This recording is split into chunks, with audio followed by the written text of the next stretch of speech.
ಅಹಮದಾಬಾದ್ನ ವಿಮಾನ ದುರಂತದ ಬಗ್ಗೆ ಸದ್ಯ ತನಿಖೆಯೂ ಕೂಡ ಶುರುವಾಗಿದೆ.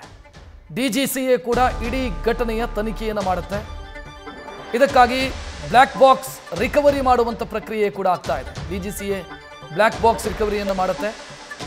ಬ್ಲ್ಯಾಕ್ ಬಾಕ್ಸ್ ರಿಕವರಿಯಿಂದ ಏನು ಉಪಯೋಗ ಆಗುತ್ತೆ, ಏನಕ್ಕೆ ವಿಮಾನದ ಬ್ಲ್ಯಾಕ್ ಬಾಕ್ಸ್, ಇಡೀ ಅಪಘಾತವನ್ನ ಯಾಕಾಯಿತು, ಅಪಘಾತ ದುರಂತ ಹೇಗೆ ಸಂಭವಿಸಿತು, ಇದೆಲ್ಲದರ ಮಾಹಿತಿಯನ್ನು ಹೊಂದಿರುತ್ತೆ. ಅದಕ್ಕಾಗಿ ಸದ್ಯ ತನಿಖೆಯೂ ಕೂಡ ಶುರುವಾಗಿದೆ.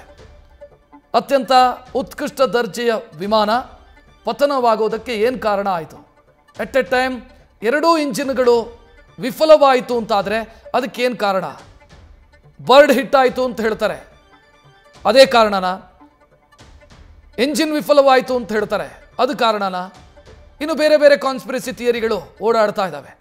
ಸೊ ಏನು ಕಾರಣ ಅನ್ನೋದರ ಬಗ್ಗೆ ತನಿಖೆ ಈಗ ಆರಂಭ ಆಗಿದೆ.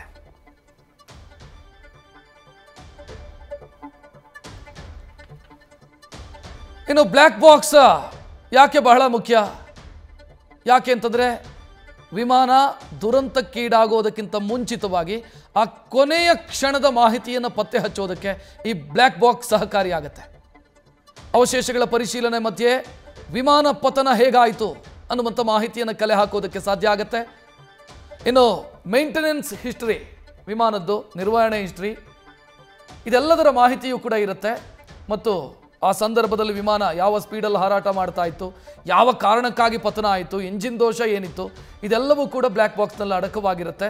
ಜೊತೆಗೆ ಇಬ್ಬರು ಪೈಲಟ್ಗಳ ಮಧ್ಯೆ ಆಗಿರುವಂಥ ಮಾತುಕತೆ, ಇದು ಕೂಡ ರೆಕಾರ್ಡ್ ಆಗಿರುತ್ತೆ. ಕೊನೆಯ ಕ್ಷಣದ ಮಾತುಕತೆ ಏನು, ಅದು ಕೂಡ ರೆಕಾರ್ಡ್ ಆಗಿರುತ್ತೆ. ಅಲ್ಲಿ ಒಂದು ಅಂದಾಜು ಸಿಗುತ್ತೆ ಯಾವ ಕಾರಣಕ್ಕಾಗಿ ಈ ದುರ್ಘಟನೆ ಸಂಭವಿಸಿದೆ ಅನ್ನೋದು ಗೊತ್ತಾಗುತ್ತೆ. ನೀವು ಮಂಗಳೂರಿನ ವಿಮಾನ ದುರಂತ ಸಂಭವಿಸಿದ ಸಂದರ್ಭದಲ್ಲೂ ಕೂಡ ಬ್ಲ್ಯಾಕ್ ಬಾಕ್ಸ್ 2 ದಿನದ ನಂತರ ಏನೋ ಪತ್ತೆಯಾಗುತ್ತೆ.